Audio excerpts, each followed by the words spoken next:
आज बात करेंगे एक ऐसे ग्रुप की स्टोरी पर जिसमें ढेर सारी महिलाएं और उनकी बेटियां शेफर्ड नाम के एक आदमी को अपना देवता, पति और मसीहा सब कुछ मानती है। अब ये मसीहा उनका भला चाहता है या कुछ और? शेफर्ड अपने अलावा किसी भी मर्द को ग्रुप में क्यों नहीं आने देता? सब बातें जानने के लिए बने रहिए वीडियो के अंत तक। तो चलिए शुरू करते हैं।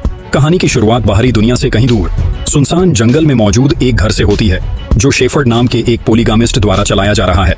इस पूरी जगह पर शेफर्ड एकमात्र मर्द है, जिसके चलते यहाँ की सभी महिलाएं उसे देवता की तरह मानती हैं। घर में दो तरह की लड़कियां रहती हैं। रेड ड्रेस में जो है वो शेफर्ड की पत्नियां हैं, वहीं जो लड़कियां ब्लू ड्रेस में रहती हैं वो उसकी बेटियां हैं। सब लोग प्रार्थना करने के बाद खाना खाते हैं, जिसके बाद शेफर्ड खड़ा होकर रेड वुमेन में से एक पर हाथ रखता है, यानी आज रात को ये लड़की शेफर्ड के साथ सोएगी। रात को सोने से पहले सभी लड़कियां शेफर्ड के नाम की प्रार्थना करती हैं, उसे धन्यवाद कहती हैं कि उसने इन सबको अपनी शरण में लिया, अपनी जीवन संगिनी बनाया। अगली सुबह सब लोग एक घेरे में इकट्ठा होते हैं, जहां सभी महिलाएं सफेद कपड़ों में बैठी बड़े ही गौर से शेफर्ड के प्रवचन सुन रही हैं। यहाँ हम देखते हैं कि उसकी बेटियों में से एक सैलाह शेफर्ड की तरफ काफी अट्रैक्ट हो रही है। वो उसे देखते समय पलक तक नहीं झपका रही थी। वैसे सैलाह यहाँ की सबसे खूबसूरत लड़की भी है। खैर, प्रवचन खत्म होने के बाद शेफर्ड अपनी जगह से खड़ा होता है और एक कटोरे से बलि दी गई भेड़ों का खून लड़कियों के चेहरे पर लगाने लगता है। इसके कुछ देर बाद सैलाह और तमार एक कोने में खड़ी बातें कर रही थी। इसी बीच सैलाह ने देखा कि शेफर्ड उनकी तरफ आ रहा है। अब सैलाह को शेफर्ड संग कुछ प्राइवेट बातें करने की इच्छा थी, इसलिए उसने बड़ी ही चतुराई से तमार को किसी काम से रवाना कर दिया। अब सैलाह और शेफर्ड बातें करते हुए घूमने लगते हैं। इस दौरान शेफर्ड सैलाह की खूबसूरती की तारीफ करता है और कहता है कि तुम्हारी माँ भी ठीक ऐसी ही खूबसूरत हुआ करती थी। दरअसल सैलाह के जन्म होते ही उसकी माँ ने दम तोड़ दिया था। ऐसे में सैलाह बड़ी ही जिज्ञासा से पूछती है कि आप मेरी माँ से कैसे मिले थे? सैलाह अपनी माँ और शेफर्ड के बीच की लव स्टोरी जानने को लेकर क्यूरियस थी, लेकिन शेफर्ड ने उसे कोई जवाब देने की बजाय उसके बालों में हाथ फिराना शुरू कर दिया। कुछ देर बाद शेफर्ड अचानक रुक गया और सैलाह को बाल बांध लेने को कहकर रवाना हो गया। आगे हम देखते हैं कि शेफर्ड की हाल ही में बनी एक पत्नी एलोइस सैलाह और एक अन्य बेटी से बताती है कि कल रात को मैं शेफर्ड के साथ थी, हमने खूब मस्ती की और शेफर्ड ने यह भी कहा कि तुम एकदम परफेक्ट हो। अब एलोइस की बातें सुनकर सैलाह को जलस फील होने लगा और वो एलोइस से नोकझोंक शुरू करने लगी। पास ही में खड़ी रोजा ने उसे समझाया कि वो शेफर्ड की बीवी है और हम बेटियों को बीवियों से इस तरह बात करने का हक नहीं है, लेकिन सैलाह ने इसे मानने से मना कर दिया और कहने लगी कि मेरी और उसकी उम्र में कुछ खास अंतर नहीं है, इसलिए मैं इस रूल को फॉलो नहीं कर सकती। सैलाह और एलोइस के झगड़े के बीच ही शेफर्ड की एक और पत्नी यहाँ पहुंच गई, जिसने सैलाह को सजा के तौर पर उन महिलाओं को खाना देने का ऑर्डर दिया जिनका मेंस्ट्रुअल साइकिल चल रहा है। यहाँ सैलाह को दो महिलाएं फर्श पर निढाल पड़ी दिखाई देती हैं, जिनमें से एक की तो उठने जैसी भी हिम्मत नहीं थी, लेकिन दूसरी, जिसका नाम सारा था, उसमें थोड़ी हिम्मत थी, वो खड़ी होती है। सारा के चेस्ट पर कई जख्म थे। वो सैलाह से बताती है कि शेफर्ड काफी क्रूर है, तुम मेंस्ट्रुअल साइकिल पर होगी तब तुम्हें इस बात का पता चलेगा।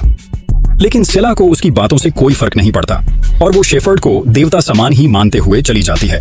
उसी शाम सैलाह की छोटी बहन उसे कहानी सुनाने को कहती है, लेकिन सैलाह ये कहते हुए इनकार कर देती है कि ये हक सिर्फ शेफर्ड को है।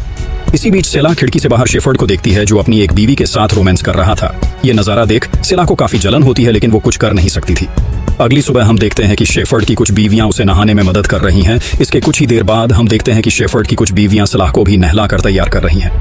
दरअसल अब उसे भी शेफर्ड की बीवियों में शामिल किया जाने वाला है। नहाने के कुछ देर बाद हम सैलाह को पहाड़ों में सोते हुए देखते हैं। कुछ देर बाद सैलाह की आंख खुलती है और वो देखती है कि उसके भी पीरियड शुरू हो चुके हैं।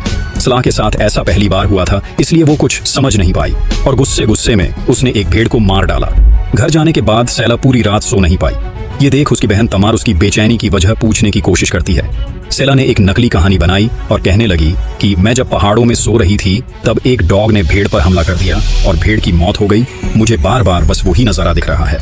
इसके बाद सैलाह को शेफर्ड के पास ले जाया गया, लेकिन शेफर्ड ने उसका भरोसा करते हुए उसे माफ कर दिया। अगली रात को खिड़की में सैलाह देखती है कि शेफर्ड एक पुलिस ऑफिसर से बात कर रहा है।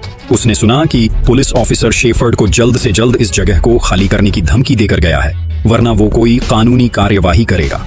अगली सुबह शेफर्ड सब महिलाओं को ये बैड न्यूज सुनाता है और कहता है कि हमें इस जगह को जल्द से जल्द खाली करके नई जगह ढूंढनी होगी, वरना बाहरी दुनिया हमें जीने नहीं देगी। अब शेफर्ड के इस फैसले पर बाकी सब महिलाएं और लड़कियां तो खुश थीं, लेकिन सैलाह इस पर दुखी थी, क्योंकि उसे इस जगह से लगाव था, वो यहीं रहना चाहती थी। ऐसे में शेफर्ड उसके पास आया और उसे पुचकारने लगा कि तुम्हें हम सबके लिए चलना ही होगा। इस पर सैलाह मान जाती है और सब लोग अपने सामान के साथ नई जगह की तलाश में रवाना हो जाते हैं। कई दिन चलने के बाद इन्हें एक घर नजर आया, जो सुनसान जंगल के बीचों बीच खाली पड़ा था। ये घर रहने के लिए अच्छी जगह थी, लेकिन शेफर्ड ने यहाँ रुकने से मना कर दिया। ऐसे में ये सब इस घर के बाहर ही तंबू लगाकर रात बिताने की तैयारी करते हैं। इसी बीच सिला के पैरों में खून देख सबको पता चल जाता है कि वो मेंस्ट्रुअल साइकिल से गुजर रही है। ऐसे में उन लोगों ने सिला को अपवित्र मानते हुए उसे भी सारा और उस बीमार महिला के साथ रहने की सजा दी जाती है। इसके बाद हम देखते हैं कि सिला सारा के साथ बातें कर रही है। यहाँ सारा उससे बताती है कि मैं शेफर्ड की पहली 2 पत्नियों में से एक हूँ। जानना चाहोगी दूसरी कौन थी? वो तुम्हारी माँ थी। सिला को अब सारा की बातों में इंटरेस्ट आने लगा और वो कुछ और सवाल पूछने लगी। यहाँ सारा उससे बताती है कि तुम्हारी माँ की मौत तुम्हारे जन्म के समय नहीं बल्कि इन्फेक्शन के चलते हुई थी।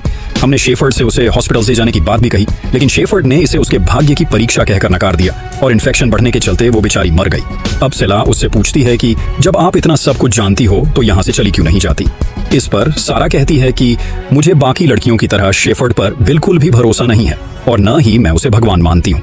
मैं बस इसलिए यहाँ हूँ क्योंकि मुझे मेरे अकेलेपन से डर लगता है। इस उम्र में अब मैं किसके पास जाऊंगी? बस यही सब सोचकर मैं यहाँ हूँ। ये सच जानकर सिला स्तब्ध थी। अगले दिन ग्रुप एक सड़क किनारे से गुजरता है जहाँ सिला को एक कार दिखाई देती है। सिला इस कार में खुद को साधारण बच्चों की तरह स्कूल जाते हुए इमेजिन करती है और उसकी आंखों से आंसू निकल आते हैं। कुछ देर बाद मुश्किल चढ़ाई के दौरान प्रेग्नेंट एलोइस को लेबर पेन शुरू हो जाता है। एलोइस दर्द से तड़प रही थी। ग्रुप की लड़कियों और महिलाओं ने उसकी मदद की, जिसके चलते एलोइस ने एक बेटे को जन्म दिया, लेकिन अपनी जान से हाथ धो बैठी। अब शेफर्ड ने उसके फ्यूनरल का बंदोबस्त किया। इसी बीच सारा ने शेफर्ड को लताड़ना शुरू कर दिया। एलोइस का फ्यूनरल करने के बाद सब लोग आगे बढ़ने लगे, लेकिन सारा वहीं रुकी हुई थी। सेला ने उससे पूछा कि तुम्हें क्या हुआ, तुम रवाना नहीं हुई? इस पर सारा बताती है कि शेफर्ड एलोइस के बच्चे को यहीं छोड़कर जाना चाहता है, जिस पर सेला कहती है कि ये बच्चा नॉर्मल नहीं है, हम उसे ले जाकर करेंगे भी क्या? इस पर सारा कहती है कि सब झूठ है, बच्चा एकदम नॉर्मल है। शेफर्ड उसे सिर्फ इसलिए साथ नहीं ले जाना चाहता क्योंकि ये एक लड़का है और ग्रुप में एक से ज्यादा लड़के हुए तो शेफर्ड का क्या होगा? ऐसे में सारा अब एलोइस के बच्चे के लिए खुद भी ग्रुप से बाहर निकलना चाहती है। इसके बाद सारा ग्रुप छोड़कर रवाना हो जाती है और सेला ग्रुप के साथ निकल पड़ती है। आगे हम देखते हैं कि इतनी लंबी दूरी पैदल चलने के बाद ग्रुप में हर कोई थक चुका है। ऐसे में सभी लोग एक जगह रुककर थोड़ा आराम करने का विचार बनाते हैं। यहाँ तमार एक लोकेशन पर उंगली करती है और कहती है कि वो रही वो जगह जिसकी हमें तलाश है। लेकिन तमार की इस हरकत से शेफर्ड भड़क गया और उसने तमार की पिटाई कर दी। उसका मानना था कि ग्रुप में उसके अलावा कोई भी लीडर नहीं बन सकता। शेफर्ड ने तमार की बुरी तरह पिटाई की तो सेला के मन में भी उसके प्रति नफरत पैदा होने लगी। अब सेला को सारा की बताई बातों पर थोड़ा थोड़ा यकीन होने लगा। इसके बाद कुछ दूर चलने पर शेफर्ड ऐलान करता है कि सामने मौजूद घाटी में हमारा अगला घर होने वाला है। ये सुनकर सभी लोग खुश हो जाते हैं। यहाँ शेफर्ड ने एक एक करके सबको डुबकियां लगवाई, शुद्ध किया और सब सोने चले गए। रात को शेफर्ड ने सेला को अपने कैंप में बुलाया और सोने के लिए कहा। इसके बाद शेफर्ड ने उसे असॉल्ट करना शुरू किया और अपनी भूख मिटाने के बाद छोड़कर चला गया। सेला इस घटना से बुरी तरह सदमे में डूब गई और अपनी इमेजिनेशन में देखने लगी कि उसने ग्रुप की अन्य लड़कियों के साथ मिलकर शेफर्ड को मार डाला है। अगली सुबह जब सब बेटियां उठीं तो उन्होंने पाया कि उनकी सभी माएं गायब है। सब लड़कियां उन्हें ढूंढने के लिए निकल पड़ी और तालाब किनारे पहुंची, जहां उन्होंने अपने माओ के कपड़े और पास ही में बैठे शेफर्ड को देखा। जब उन्होंने शेफर्ड से अपनी मानों के बारे में पूछा तो जनाब ने बताया कि अब उन्होंने नए शरीर ले लिए हैं और ये सब मैंने तुम सबके लिए किया है। अब से आप सभी अपनी माओं का काम करोगी, यानी अब से तुम लोग ही मेरी पत्नियां हो। इसके बाद शेफर्ड ने सेला से कहा कि बधाई हो, तुम मेरी सबसे प्रिय पत्नी बनने वाली हो। लेकिन इस बार सेला का गुस्सा फूट गया और वो कहने लगी कि मैं तुम्हें कोई देवता नहीं मानती और ना ही मुझे तुम्हारी दया की जरूरत है। ये सुनकर शेफर्ड गुस्सा हो गया और उसने सेला को एक थप्पड़ जड़ दिया। लेकिन सेला उससे भी ज्यादा गुस्से में थी। उसने भी शेफर्ड को एक जोरदार चांटा जड़ दिया।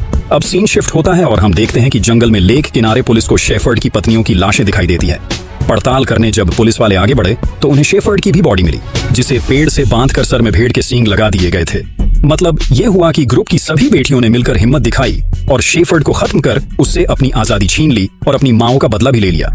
इसी के साथ हो जाती है कहानी की हैप्पी एंडिंग। आपके इस पर क्या विचार है, कमेंट्स में जरूर बताएं और ऐसी ही जबरदस्त वीडियोस के लिए चैनल को सब्सक्राइब जरूर कर लेना।